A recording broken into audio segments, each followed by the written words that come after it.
Welcome to the second lesson of economics, sectors of Indian economy.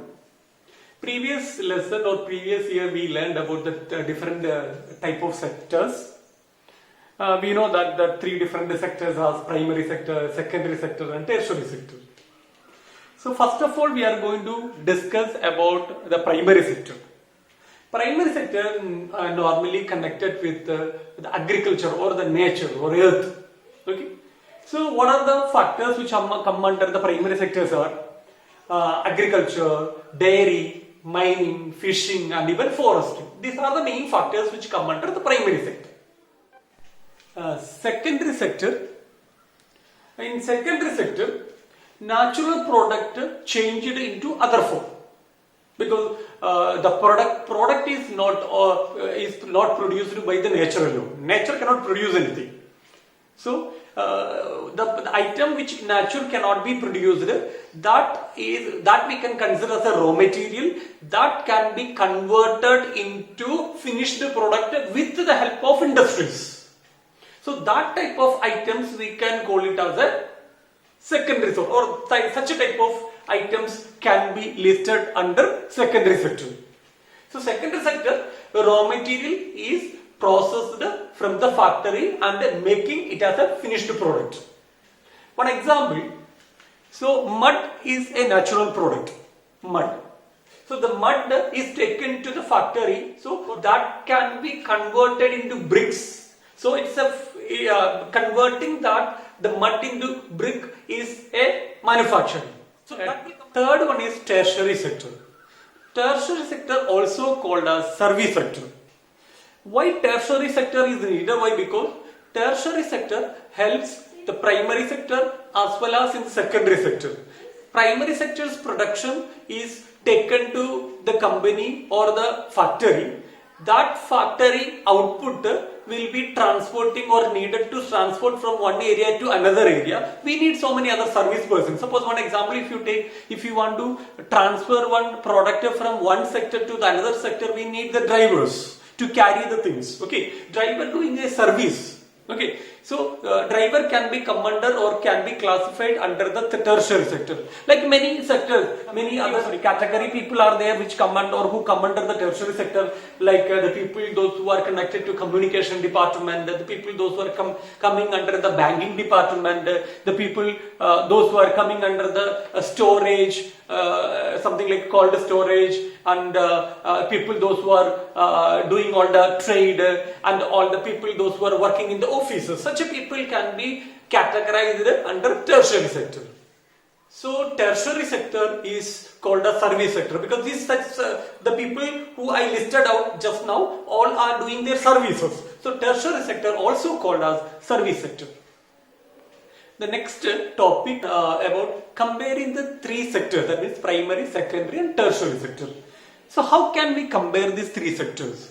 If you want to compare the three sectors, we should know the GDP which deriving from the three sectors, primary sector, secondary sector as well as tertiary sector.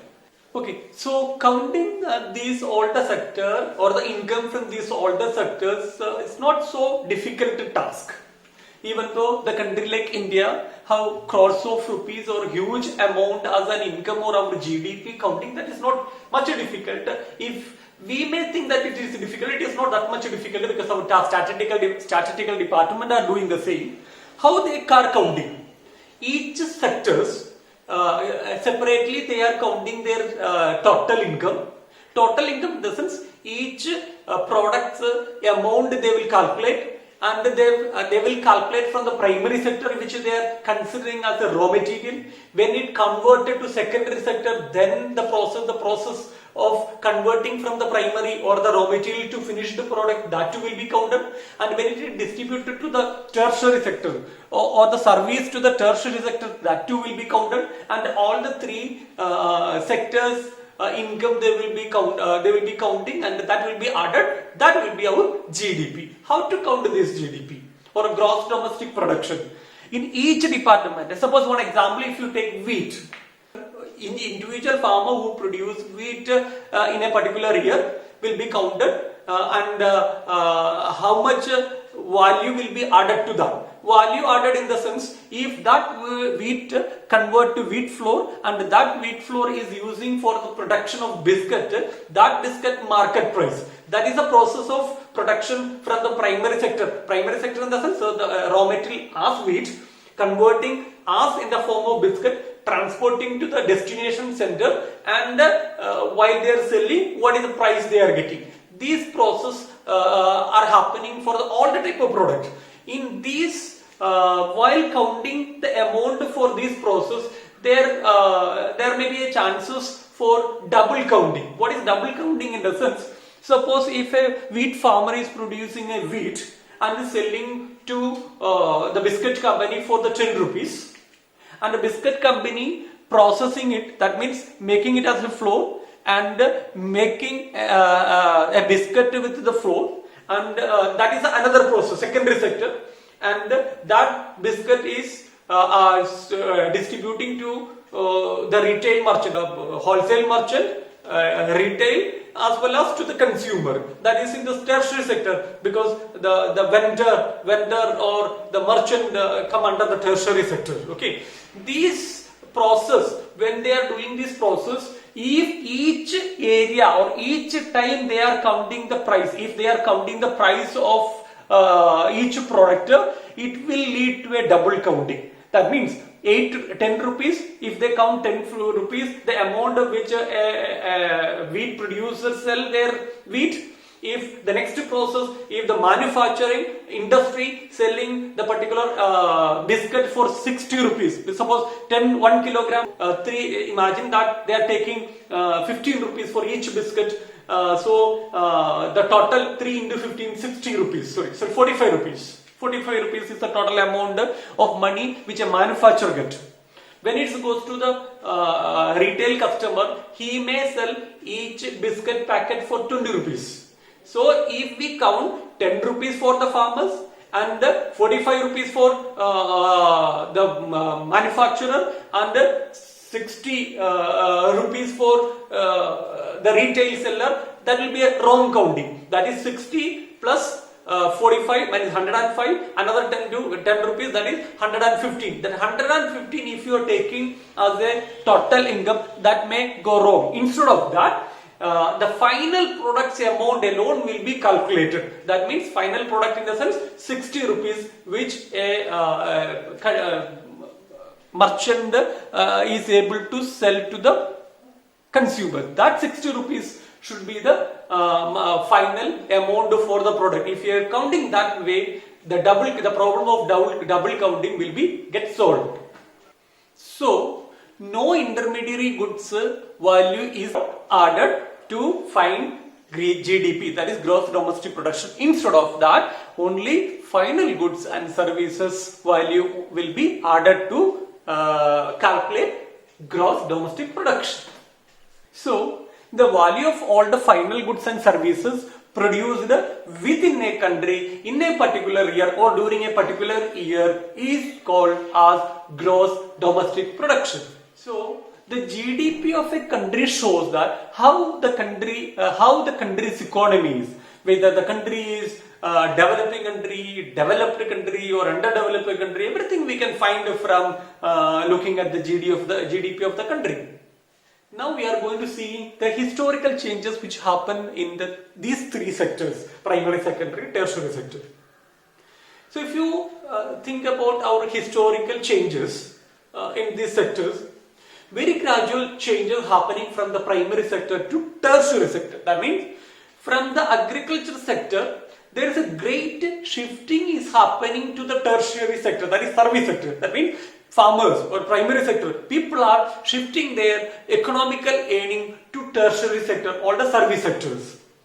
But even the income generating from the tertiary sector is comparatively very high than the primary and secondary sector now. But the percentage of job opportunity given to the or provided by the secondary sector and tertiary sector is still less.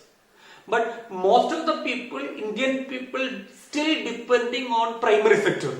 Even though more income we are generating from the tertiary sector, most of the people are depending still in primary sector.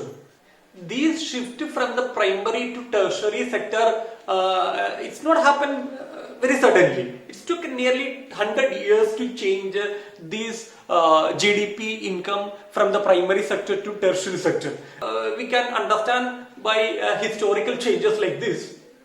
Initial days, most of the people of India or Indian people were depending the agriculture sector, and when the production in the agriculture sector increased, they started processing it. When they produced their extra raw material, that raw material they started storing or converted with the help of secondary sector. So when these extra products or raw material produced from the primary sector, when primary sector increased its production increased. So when the production increased, the production from the primary sector increased, there was a need of processing it, factories. So more factories needed. When they set up more factory, the people, those who were depending from the primary gradually shifted to secondary sector.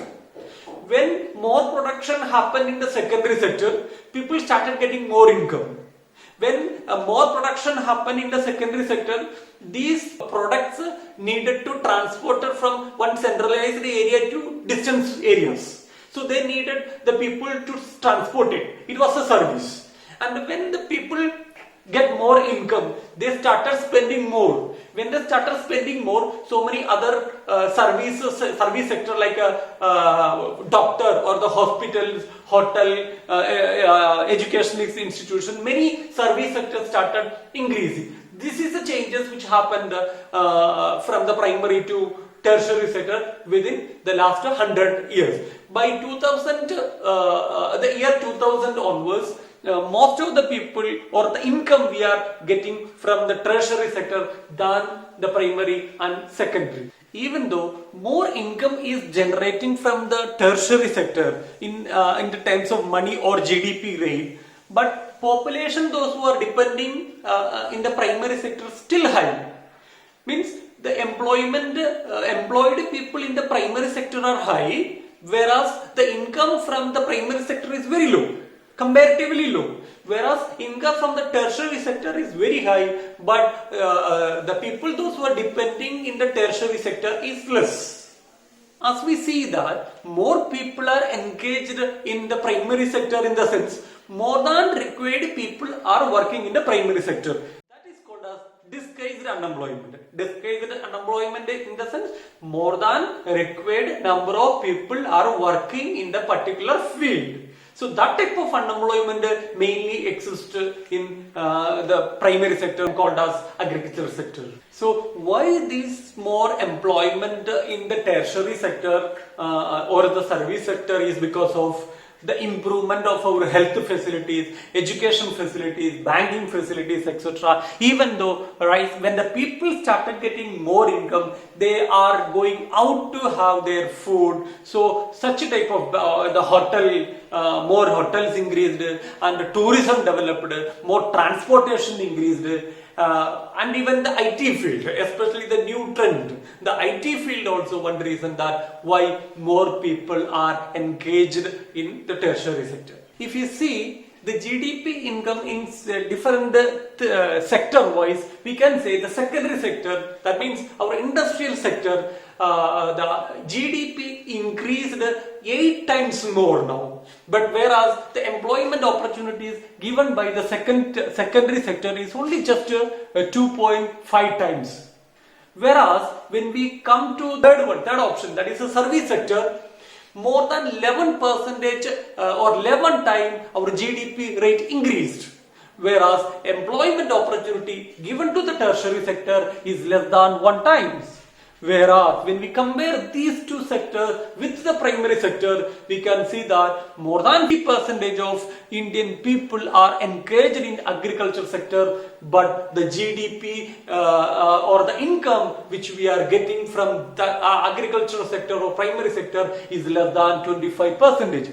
That indirectly indicate that more people are working in agriculture field even though they are not producing good income for our GDP. So it directly says that disgrace in unemployment or underemployment is existing in the field or in the sector of agriculture. So if you are removing some of the people from the primary sector, also it will give the same GDP rate or same income. So disguised unemployment or underemployment can be reduced from the primary sector. What are the methods to improve the job opportunities or employment or creating more employment in our country? First of all, we can see that improve the irrigation facility. As we know that more than 50% of the Indian people or population of India or the people are working in the primary sector. Obviously, if we could provide more water facilities or irrigation facility to such a people,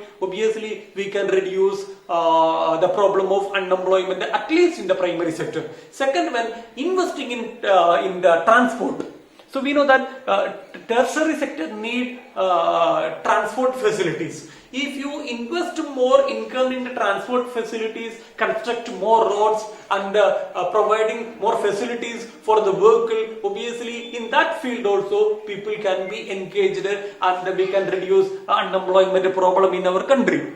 The third one, the next one is increase the banking facilities, especially in rural area. If we increase the banking facility, more people can depend the bank and they can start their own small businesses and all. So in that way too, we can avoid unemployment problem. Another suggestion to increase the employment opportunity that improve the facilities or the location of the industry should be in semi-rural area, because most of the industries now are locating in near to the urban areas, means the town. So it can be depend only to the people those who are living around the town region or the city region or urban area. Instead of that, such a type of industry, if they are locating in the semi-urban area or the villages, more villages can get job opportunities and unemployment problem in the village area can be reduced.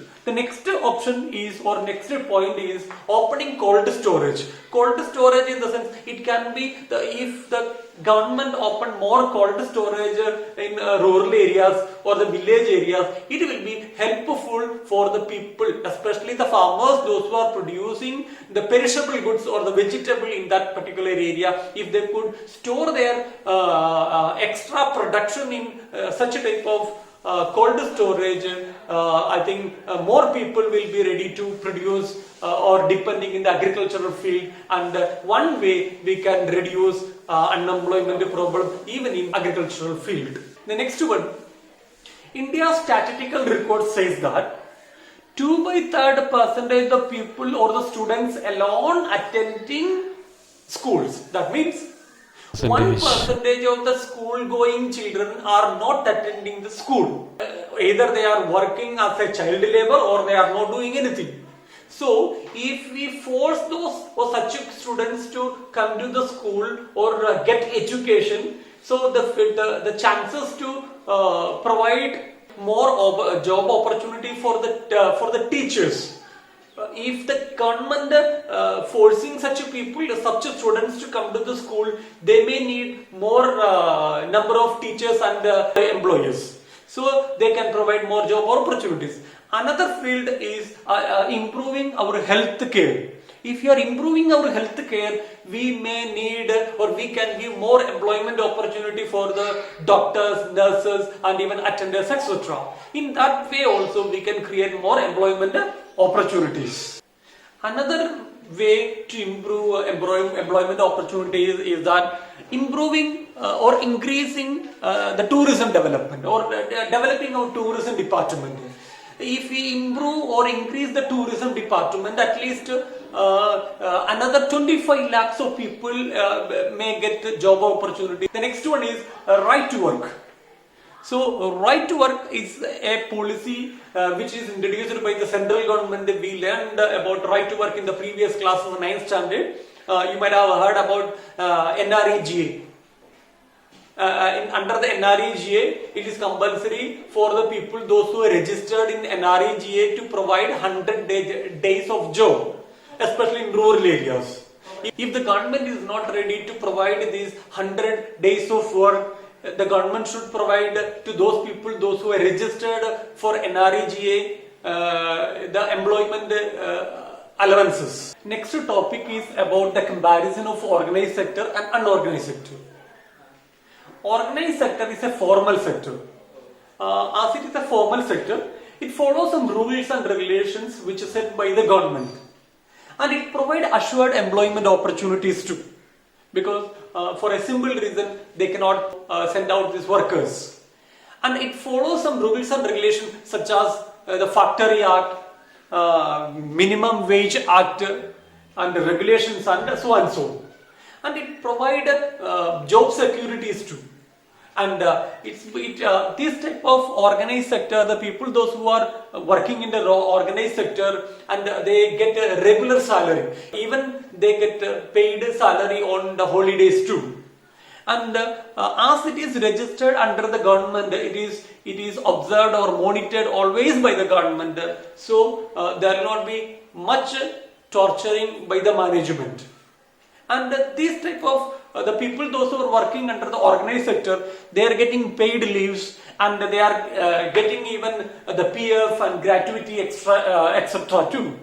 And they are getting even medical benefits, and they are getting free entertainment benefits also. The next one is about unorganized sector. As the name says that it is not at all organized. And the problem for the people, those who are working in unorganized sector, is that they are very small. They are small in group, and they are scattered too. There is one example. If I say, it will be very easy for you to register in your mind that the people, those who are working as a farmer, they are scattered. There is no organization for them to fight for. Okay, so these type of the people, those who are come under the unorganized sector, there is no government control at all for such type of organization. Their income will be very less. That means they paid very less, and the work is irregular. Irregular in the sense, if it is a holiday, they won't be getting any money. If it is seasonal work, off season, they won't get any income, and work comparatively will be very less too, because they want to search for the job. As they are under unorganized, they want to search for their job. Even their jobs are seasonal too. Some particular season they may get job, whereas other season they are not able to get job at all. Now the next topic then, how to protect the workers, those who belongs to unorganized sector. So history says that in 1990s, many people, those who were working in organized sector, they lost their job. So as they lost their job, they were shifted to the unorganized sector. The organized sector is shifting to unorganized sector, even to reduce the taxes, and when they are shifting from the organized sector to unorganized sector, they are earning very less salary too, or income too. Like 80% of the rural household of India, that means the people, those who are working in the villages, they are very small and marginal farmers. The income, they are getting mere income. And again, in the casual workers in construction field, the people, those who are working in the trade and the street vendors, rag pickers, they don't have any organization. They are not registered in the government. So they are getting very less income. So it's a big headache for the government to take care of such people. Especially the people, those who are in unorganized sectors, they belong to some particular community. Like they belong to SC/ST, mainly from SC/ST, OBC, etc. So not only the government, it's the duty of the government to provide job opportunity for them, it is the duty of the government to provide a social securities also. Why? Because they belong to in a particular community, it is the duty of the government to provide social securities too. The next division of sector on the basis of ownership. On the basis of ownership, the sectors can be divided into two categories. That is public sector as well as the private sector. As already we know about the private sector, this is a common word that private company, public company, like that. Public in the sense government owned one. But private company, if you say some example of public sector, it is like a railway, post office, and all type of institution which is owned by the government. It is called as public sector. Public sector, when we use the public sector, government earn money as a taxes of it, and these taxes government is using for the development of the entire country. It is coming back to us. Their motive or aim is to give services to the people. Public sector aim is to provide services to the people, whereas private sector is owned by individual or group of individual, like our lens company or Tisco, so and so. Their motive is not to provide services. Their motive is to provide or their motive is to get more profit. Private sector motive is to get more income or money or profit, whereas public sector motive is to provide services. Under this public sector, some field or area, private company won't be able to provide some type of services to the people with a cheap rate. That's why government has set up public companies or public authorities, and they run such industries or the system like ration shop. We are getting very cheap rate food items from the PDS, public distribution systems, and it cannot be given to the private sector. And some government support is needed in some areas like health care. Private companies are there as well as public companies are also there, government companies also there. Whereas there is government schools and government health facilities, private companies are not charging much. So some areas public companies also needed. So like providing safe drinking water and even housing facilities, nutrition, food facilities, only government can provide. And no other private company can provide such facilities which is cheap rates, which is needed for the welfare of the people, because that is the motive of the public sector, welfare or the service. By this we covered all the points of the second lesson, sectors of Indian economy. Thank you.